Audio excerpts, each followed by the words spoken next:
Y'all better like it. Okay, get out of here. Again, I'm going to do this as if it were an intro for brand new level 1 people. Our marketing worked. We got them in for an intro. They paid their $19. They get an intro, a class, and a t-shirt. Okay. They've got to come that day for both the intro and the class. We don't split that up because the intro isn't much of a workout, and I don't want to just throw them into a class. We know this. The t-shirts, I mean, I've got thousands of little billboards with my website all across Columbus, Ohio, because we've given out thousands of shirts over the years. And don't do free intros. Anybody that's not going to pay $19 for an intro isn't going to give you $100 a month.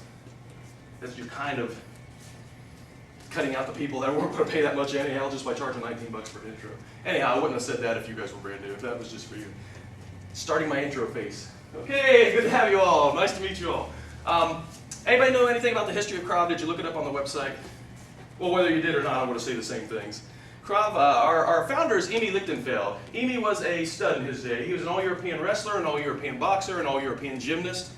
He was the son of a very famous police chief who was known for going out and getting the criminals nobody else wanted to mess with. The man was a stud. He was also a Jew on the wrong side of the tracks right before World War II. He had a lot of fights. It sounded like him and his few friends stood down gangs of Nazi youth quite often, it sounded like. Again, legendary dude. But he was also very analytical, a smart guy. He really would think after these fights, you know, what if there had been 5 more? What if they'd had knives? What if they'd had sticks? He found out things like, for instance, his wrestling didn't do him a lot of good on the street. You can't be on the ground with one guy if he's got 3 more guys with him. So he really developed smacking people down and moving, getting to the next person or getting out of there completely. He got out of Czechoslovakia before the war started, which is why he was around for later things, I'm sure. But he was so highly thought of that when Israel became a nation in 1948, they put him in charge of the IDF's hand-to-hand combat. Challenges he had that are great for us today, he had both men and women. He had ages 18 to 55. He had everybody. If you were in Israel at that time, between those ages, you were in the IDF. And he only had them for 6 weeks. So whatever he taught them could not rely on brute strength or size or athletic ability, because he had everybody. He had small females, he had couch potatoes that had never done anything in their lives. That's why you won't see a bunch of spin, jump, flying anything. It's a lot more like just kick to the groin. Things anybody can do. The fact that he had them for such a short time meant whatever he taught them had to be easy to learn, easy to remember. And it's almost scientific the way he developed it. It's truly using our natural body reactions. And if you know anything about Israel, it had to be effective. They're in a lot of scraps. It's kind of cool. They don't have a tradition or a grand poobah they bow to. They'll change things in a hurry. We, in the USKMA, change things. If we see something easier, something better, something more effective, we'll go to it in a heartbeat. We're not mired in tradition. We want to keep people safe. We will do a lot of things in our class like you're standing now. We call it neutral stance. Neutral stance. We've got to be able to react from there. If somebody comes up and takes a swing at us, and you know, the scumbags, they like being sneaky. They don't announce themselves from 20 feet away generally. I can't have a system to where I got to get into a stance and now I can react. I've got to be able to react from where I'm at, and then I can worry about my stance and go into it. So in class, neutral stances, feet a little bit apart, hands down the side. And you can mess with them. You can put their hands in their pockets, stay like this. It doesn't matter. If you can react and do things from that bad position, you can certainly do it from when you're ready. But we do have a stance for when we are in the fight, or we're even someone's a threat. We've got a stance we get into. Is anybody left-handed? Good. I don't like lefties. Okay, we are taking a step with our left foot, just like we're walking. That's where we're going to want our feet. Any wider than that, I don't move very quickly. Any closer, or if I'm bladed, one's behind the other, I don't have very good balance. God knew what he was doing. Walking stance is perfect speed and balance. Hands up in front of you. Not quite elbows locked, but close to it. Look at yourself in the mirror through the circle. The cool thing is this looks like I'm trying to calm things down. Hey, it's not threatening. But I'm ready to do everything for here. My inside defenses, my outside defenses, I can attack. I'm nice and square. My hips, my pelvis is square to whoever I'm worried about. So I've got power in everything I throw. So again, that's our ready stance. Chin down here. And again, it's cool that it looks like I don't really know what I'm doing. I'm just saying, calm down, buddy. From here, bear with me. This will make sense in a minute. Your back hand, your right hand, you're going to slam a door. Boom! Everybody, slam it. It's a heavy door and you're pissed off. Come on, married guys, you know how to do this. Turn that hip. Turn the hip. When we think about it this way, we don't do silly things. We don't overextend. We don't drop our hand on the way back. Make a fist, because that's what this is. It's a punch. Boom. Boom. Boom. Very cool. Front hand. Same thing. I'm going to slam that door. I don't just use my arm. I turn my hip. Slam that door. Boom. Make a fist. Boom. Boom. So first thing we're going to mess with. Grab a partner. Even them out for now. Grab a partner, and everybody wants a pair of focus mitts. Pair of focus mitts. They're in this cabinet. And in my intro, I would have actually had these laying out and waiting on you. Thank you. Whenever you get focus mitts on, Who doesn't have a corner? yeah.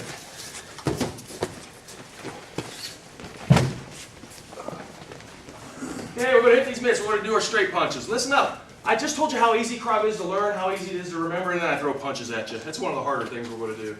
But we do them a lot. For instance, if I'm doing a knife defense, if that punch knocks this dude out, defense is done, I'm safe. We work a lot on our combatives, a lot on our punching. First principle of hitting somebody, whether it's a kick, a punch, whatever, is if you got to hit somebody, you hit them as hard as you freaking can. Okay, I want to knock their head off. I want them to be unconscious. Evidently, I'm in danger, my family's in danger. So first principle, when we hit as hard as we can. Right now, you're going to start off a little soft and we'll mess with it. But what I want is the mid holder, your back's to, or I'm sorry, you're facing the mirror. Person punching, your back's to the mirror. Here's what I want. We stay out here, just right hand. I am not cocking it back, I'm not dropping it afterwards, I'm not overextending. Give it a go. Throw me some straight punches. Good. Put up the cigarette with that back foot. Elbow knee. Time, eyeballs on me real quick, and we'll fix this in class, but I don't want just arm. I don't know what an arm weighs, 15, 20 pounds. If I hit him with an arm, it's just pissing him off. If I hit him with my 210, boom, I've got a chance of knocking him out. So watch my back foot. I'm Elvis knee, putting a cigarette out. I'm getting my hips around. My body's behind that punch. Give it a go.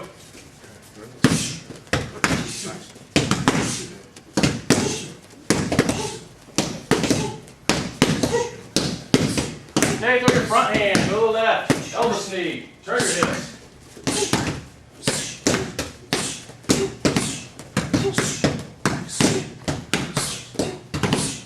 Nice, hand those mitts over. Okay, now I would have both sides do the same thing, but since you guys are advanced and we're just going to fly through this intro anyhow, we're going to move on to the next thing. So again, pretend like you each hit that. Okay, listen up. The second point, when somebody needs hit, they need to hit a bunch of times. Okay, I'm hitting somebody because they're a threat. I need to make this threat be gone. So I wouldn't punch and dance around, or punch and dance around. That's giving him recovery time. That's prolonging this fight where his buddy comes from behind me and hits me in the head. I need to finish him. So it would be punch, elbow, we finish. Finish. This is the only chance a small female would have against a big guy. She can't hit him once and dance. Now he's ready. You hit him in the throat, you kick him in the groin, you knee him in the face, throw him on the ground, pop their Achilles. We need to put them down and be done. We're safe when they can't fight any longer. We're safe when they're a puddle of goo. So what we're going to do is always throw things in combinations. Unless the first one knocks them out, I guess I shouldn't say always. But this side, I want you to throw 2 punches. All we've done is punch, that's what we're going to put together. Watch me, I'm not throwing 1, recovering and throwing 2. When I'm here, I'm wound up and I'm ready to hit hard. Just let it flow. It's do not drop that left. Keep it up the block. I see a lot of this. Give it a go. Throw 2 punches. Turn our head.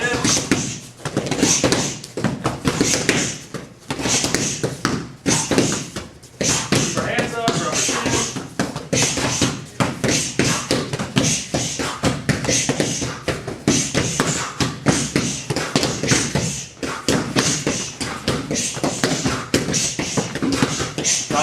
Hand them over. Looking good.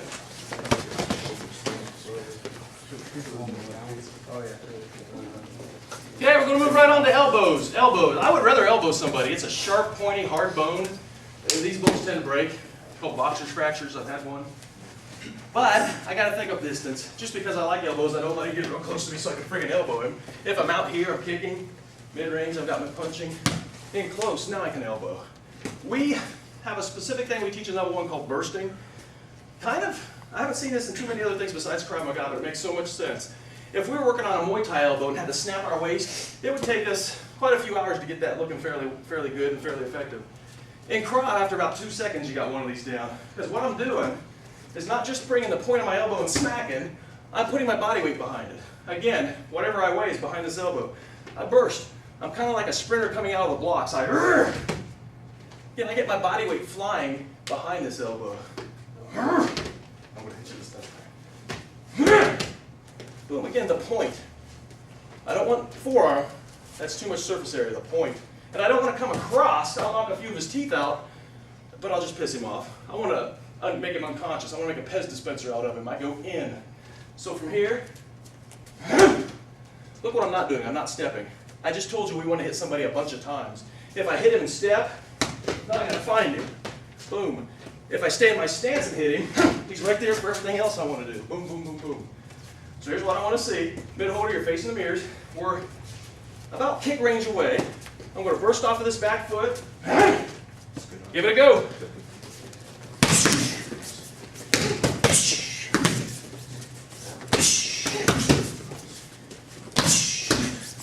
Time. Don't stop at here. Don't stop at the pad. I don't want you to give him a bloody nose. Stop way past. I want to make a Pez dispenser out of him. Go through.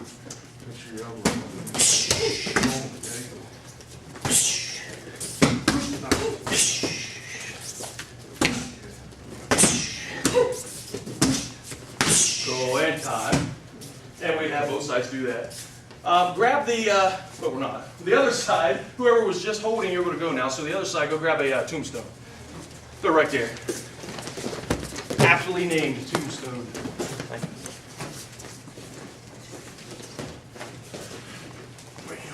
If you would, sir. Oh. Yeah, right there's fine. More of an angle. I got us on tape. There we are. Elbows. We just did front elbow. If somebody comes beside us, I don't have time. I mean, the scenario is out of the corner of my eye, I see a fist coming. I can't turn into this to punch or to elbow. I've already been hit. The fastest, safest thing to do from here is I just burst off of my outside foot, pull up like Count Dracula, boom, and throw that elbow right through them. Again, my offense is my defense. That fist is coming, boom. He's only going to hit the top of my skull. Much better than the soft part of my face. I'm going to burst. Everybody used to rollerblade. They knew what this was like. People don't rollerblade anymore, but that's what it is. I'm pushing off of this opposite foot and getting my 210 pounds going through the guy. Again, it's Krav, so it would be finish. We are all going to, for your first 2 reps, shoulder check down. I'm going to 2 reps, and then I want that exact same power and that exact same going through with an elbow. Target holder, your back's to the mirrors. Give me some elbows, side elbows.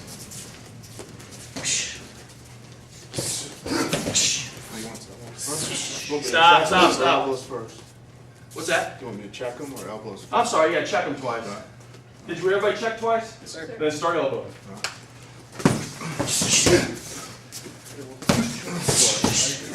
Okay, eyeball me. Look, some of us were hitting here. This is called a tie. I hit him, but he hit me. We don't tie. Count Dracula. Get down there. Look at me. If I'm going lower to a xiphoid, I get down there. Get down there. Give it a go.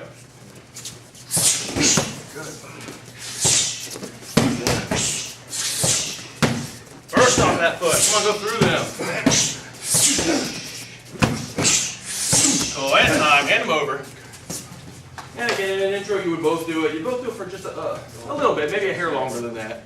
At least step that way if you would. I got us on film. Don't want your butt. We're going to go to the elbow from behind. Real quick, where are we hitting? In class, please hit the targets. I don't want to lose anybody. In reality, if I elbow him in the chest, he's bruised tomorrow, but he's pissed off right now. When we hit somebody, basically we're looking at 3 main areas. One is the soft part of the face, eyebrows and below, include the throat. Xiphoid, right where the ribs come together, and groin. Groin. No groin, no Krav. We absolutely strike there a bunch because it's effective. No matter how big the muscle head is, he can't build up his throat, his xiphoid, or his groin.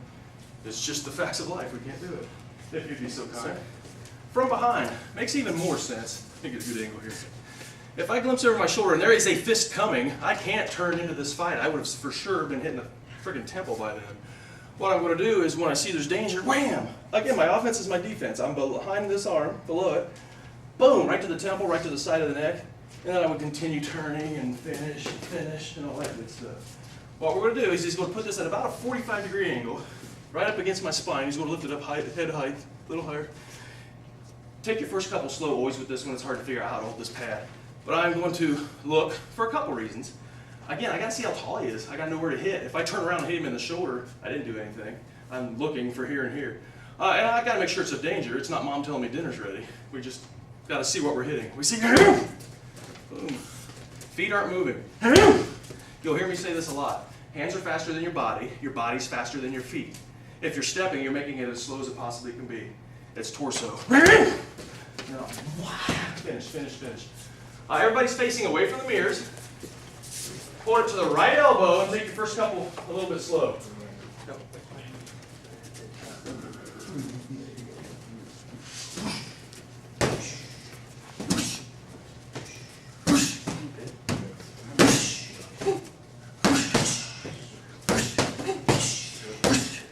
Yeah, eyeball me real quick. None of this hitching. Look, there's none of this. There's none of raising it and then going, because what's the scenario? The fist is freaking coming. It's shit. Quick. You're racing a punch that's already on the way.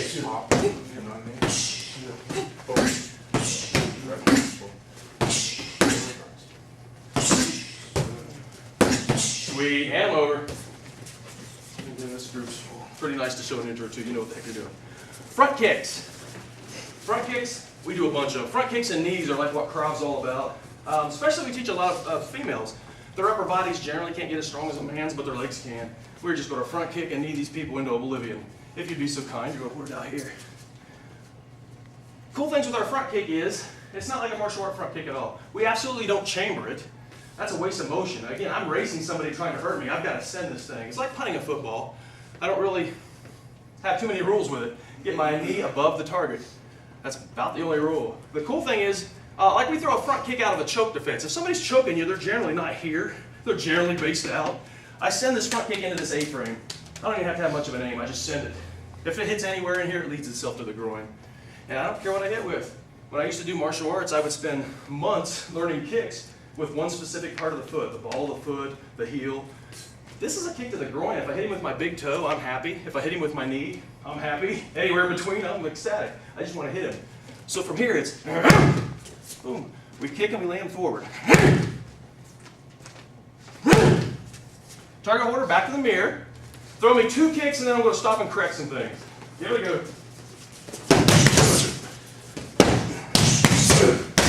And time. The 2 things I'm going to correct. Keep our hands up. I'm not randomly on the street kicking people in the groin. This person's trying to hurt me. My hands don't drop. Second thing is, a big rule is we're going to hit them a bunch of times. Don't kick and then put your foot back. I got to go in again. Kick, go forward, bam, I'm ready for anything else. Here's what I want to see. Hands don't drop, kick, forward, now reset. Give it a go.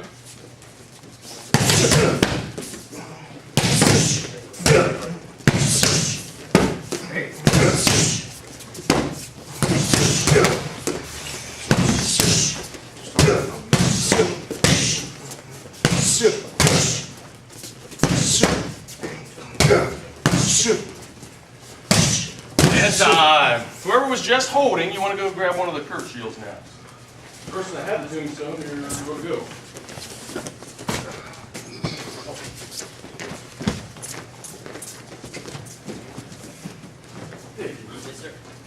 Okay, knees. Again, Krov's all about knees. Knee in the groin, knee him in the throat, knee him, finish him.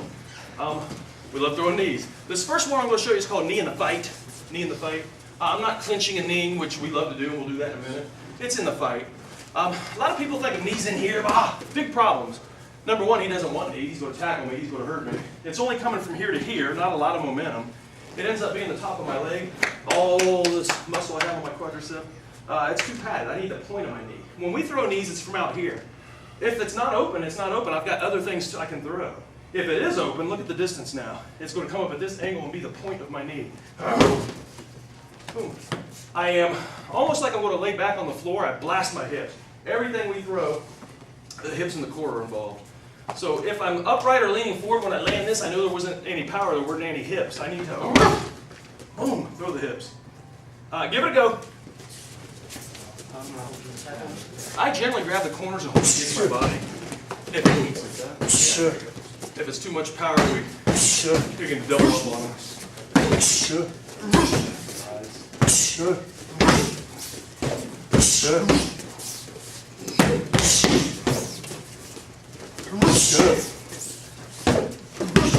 Cool. and pretend like the other side did theirs. Okay, you. In the clinch, you will see, we truly haven't learned any Krav Maga yet. We're learning combatives to make our Krav Maga good. Krav Maga are knife defenses, taking a handgun from somebody, choke defenses, the things that will, to me, that's Krav, the techniques. These are the combatives to make our techniques powerful. This is something that most of our chokes end with, most of our self-defense techniques end with grabbing and kneeing them into oblivion. I'm going to throw a lot at you. You'll see this a bunch in class. We'll eventually get it. When we clinch, we do what we call a side clinch. And I get asked, well, what about Muay Thai clinches? We'll learn those in level 2. Muay Thai clinches aren't, to me, real street worthy. If he's got me in a Muay Thai clinch, I'm grabbing his groin and ripping it off. I'm going to smack him in the groin. That's illegal in Muay Thai. That's why they can clinch and just stay right there. So yeah, I would much rather be over at the side where he's got no weapons. You can see I'm going to cow bite his neck, cow bite his arm, and this could end up hair and shirt and everything else by the time we're done tussling, but this is my goal. Thumbs under. I'm way based out. Number 1, when he charges into me, he's not going to knock me on my ass. Number 2, he can't grab anything. I've got control of this arm. He's not taking me. If I get upright and he knows what he's doing on the ground, he's taking my leg and I'm on the ground with him. Okay, all this is cool, but if this arm stays straight, he's just going to pop it and dive on my legs if he knows what he's doing. I drop that elbow. Boom. Now when I knee, at that last split second, I straighten my arms, lean back, throw the hips and knee. Here's what you'll see when you're teaching your students. They'll want to be, if I'm up, straight up or bent forward, there are no hips, there are no power. This is not a knee. That's a knee. I straighten up, lean back, throw my hips, and get deep again. Boom. Okay, so all that, we're going to practice. Don't worry about it, don't fret. I'm grabbing, I'm keeping weight on him, getting my legs out of the way, putting my arm down. I want to see one good knee, boom, and then get deep again. Give it a go.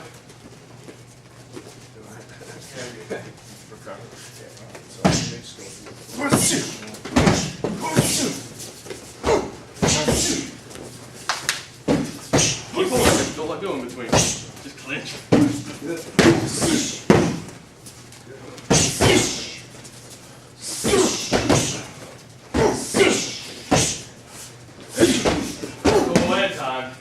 Down behind you.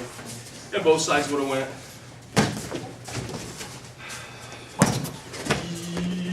Yes, sir. Okay, this group. Those were combatives. Now we're going to start Krav Maga techniques. It's our choke defense. I love showing choke from the front first because the entire philosophy of Krav Maga is right there, easy to see. Okay? I don't see it coming. As soon as I feel the pain, my hands are going to go there. That's why it was developed this way. I don't even know I'm being choked, but my hands are going for the pain. If a mosquito bites your leg, you slap it, you don't think about it. So same thing, it looks like.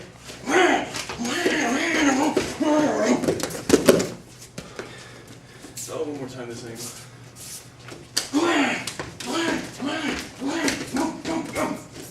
We are going where the pain is. Boom. I make hooks. I go to the base of his thumbs, not out here. He'll just bend his elbows and keep choking me. Lat muscles, rip. Now even if he's a gorilla, I'm probably moving his hands a bit because he's not resisting out. He's choking me. If I go slow, hitch, just grab, then he's going to resist and I'm not going to get those thumbs off. But if I make hooks, hit my sternum and rip out using my lat muscles and do it explosively, I'll probably move his hands. First principle is get rid of the danger. This will crush easily and you're in trouble when it does. So I've got to go with my hands going to the pain anyhow, get rid of it. Now I can't just, now what? He's a better fighter, he draws a knife. Simultaneous counterattack. Oh, again, he's standing there asking for it. His legs aren't crossed. Also helps if he is a gorilla. This may have barely moved his fingers, but that, I guarantee, generally I'll have them spread those hands off your neck in a hurry. So I've got my first hit in, whoa. First principle, get rid of the danger. Second principle, simultaneous counterattack. Third principle, wham, wham, wham. Finish, finish, finish. Oh. Again, small female. He's a big gorilla. She can't just get his hands off and kick once and hope that he's done. She has to go hit him in the throat, kick him in the groin, put him on the ground, stomp his Achilles, finish, finish, finish, finish. Any questions at all? Well, you did awesome. I'll see you in 10 minutes in the class. Yeah. Okay, generally, and this is for my instructors, if I got a brand new person that's by themselves, I will find a partner for them. Someone's been here a while, let's go take care of them. not be an idiot, not hit them hard. If people come together, and that's the other thing on those intros, we always, after they call, we say, by the way, we're running a 2-for-1 special. If you have a friend that wants to come with you, you can both come for that $119 charge. You both get t-shirts and all that stuff. So right off the bat, that brings up your intros 30, 40%. But if they're with somebody, that's fine, let them partner. If it's a bigger guy and a smaller woman, if they're there together, they're going to want to partner, but you explain to them, every now and then we'll mix you up. You can't hold for his knees. If he hits as hard as he can, he'll hurt you. But basically that is selling. I mean, that's the whole reason, 2 reasons. Number one, if you just throw people in class, they haven't seen any basics, they feel lost and stupid. Lost and stupid doesn't equal signing up, doesn't equal giving you $100 a month. So we put them through that, get them some basics. That's most of the combatives they're going to see in level 1, and they kind of got to see one of the choke defenses, and they're all pretty similar. So they feel a little more confident. They've met people, you know, they've partnered up with this guy in the intro, and now I'm just going to partner up with him in class, so that's cool. But it's also selling. They got to hear the history, how good it is for you small woman, how good it is for you big guy, how logical it is, scientific, you're going to really be able to defend yourself and your family quickly. Then they'll go right to a class 5-10 minutes later. And then they'll see what a workout it is, how cool it is. You talk to them at the end of that about signing up. You don't let them take 2 classes, you don't let them, that's when we talk to them about signing up. If they sign up that night, they get their intro money back off of their initiation fee, they get some gear, wrist wraps, a mouthpiece, whatever we give them. Generally they'll say, I gotta talk to my wife or whatever, and we don't try to overcome those objectives. I say, well, I'll tell you what, if you're back by Wednesday, I'll still give you that deal. So that's what we do. We're not high pressure salesmen, we're selling a cool thing, it sells itself. If they gotta think about it or talk to somebody, their wife or something, let them do it. I know gyms that'll tell them, oh, what, you gotta check with your wife of everything? Oh, doesn't she want you to be healthy? It's like, that's just bullshit. You don't talk people into this stuff. It sells itself. So truly, they see that intro, they come to a class, you talk to them about signing. During that intro, sometimes people are late and you gotta shove that into 15-20 minutes. You just take some of those things out. A couple of the elbows, maybe the standing knee in the fight. You wanna get through it. And sometimes, again, I was a master at doing it in 15 or 20 minutes. We would have let both sides go. We just shortened this up for this group. Generally, I've got 2 or 3 assistants with me, and we'll hold the targets. I'll let you do 3 punches, you'll do 3 punches, you'll do 3 punches, and I had you 3. My other assistant has you 3. Because showing them how to hold pads and hand those back and forth can slow up the intro. Now, if I've got a group this size and I'm by myself, you just got to learn how to hold pads for yourself, and I would have talked a lot more about that. You guys knew how to hold pads, so we were okay. Questions at all? I know most of you saw that last time I was here. I hope that you're all on the same page if you're teaching intros. What age is the youngest you go for Krav? You know what, boys, 14 or 15, Okay. if they're good size and they seem to have a decent attitude. Girls, I'll let go clear down to 12 because it's very good for females and they're usually got more sense anyhow. I don't want it to look like a kid's class. I mean, if it's a 12-year-old girl that looks real small, I've absolutely told them before, you've got to find a partner, a friend to bring with you. I don't want you partnering up with, a bigger guy or whatever. But yeah, there's no hard, fast rules to that. If it's a good kid, he's a big kid, heck, I might let him at 12 or 13, but I don't want it to look like a kid's class either. And we've tried like teen classes and younger people classes in the past, it wasn't worth it. You had to have a whole different class, it took up an hour of your time. I said, just let them come to class. Hopefully, to me, when I was in high school, this has been the thing I'd have been doing, man. I love this. We don't get that many younger people. It seems to be an 18 to 35-year-old bracket with some on both ends. But certainly, absolutely, freaking let the high schoolers know you're doing this stuff. This is the stuff they should want. But really watch the fine line between one that look like a kid's class or a young people's class. That'll start running out your older people. Take 5 minutes and we'll start the class. We'll start an official level 2 class with music and everything.